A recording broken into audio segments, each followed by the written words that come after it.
সাময়িক বিরতির পর আবারও বড় পর্দায় ফিরছেন টলিউড সুপারস্টার প্রসেনজিৎ চ্যাটার্জি। নতুন সিনেমা অভিমানে একেবারে ভিন্ন লুকে ধরা দিয়েছেন তিনি।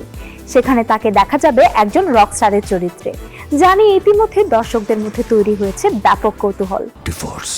সাময়িক বিরতির পর টলিউডের জনপ্রিয় অভিনেতা প্রসেনজিৎ চ্যাটার্জি প্রেক্ষাগৃহে ফিরতে চলেছেন তার নতুন সিনেমা অভিমান নিয়ে। যিশু সেনগুপ্ত এবং সৌরভ দাস প্রযোজিত এই প্রথম সিনেমাটির পোস্টার এবং টিজার প্রকাশের পরই দর্শকদের মাঝে ব্যাপক কৌতূহল তৈরি হয়েছে।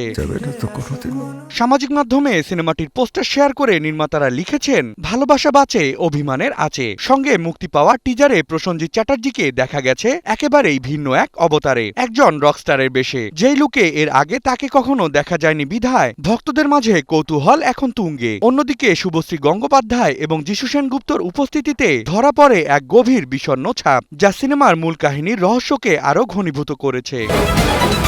সিনেমাটি চলতি বছরের শুরুর দিকেই ঘোষণা করা হয়েছিল, তবে চিত্রধারণের মাঝপথেই আসে একটি ধাক্কা। অভিনেতা রাহুল অরুণোদয় বন্দ্যোপাধ্যায়ের আকস্মিক মৃত্যুতে পুরো টলিউড শোকাস্তব্ধ হয়ে পড়ে। ফলে তার সম্মানে নির্মাতারা সাময়িকভাবে শুটিং স্থগিত রাখার সিদ্ধান্ত নেন। সেই শোক কাটিয়ে বর্তমানে পুনরায় পুরোদমে কাজ শুরু করা হয়েছে এবং টিম অভিমান এখন দ্রুততার সাথে প্রজেক্টটি শেষ করার দিকে নজর দিচ্ছে।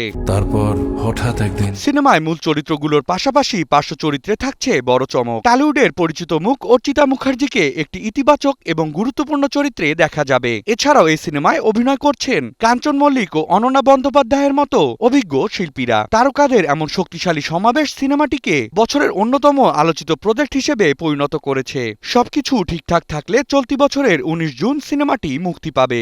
সকালে আমাকে কেউ চেনে না। Ahsan Habib, Rocky, news 24।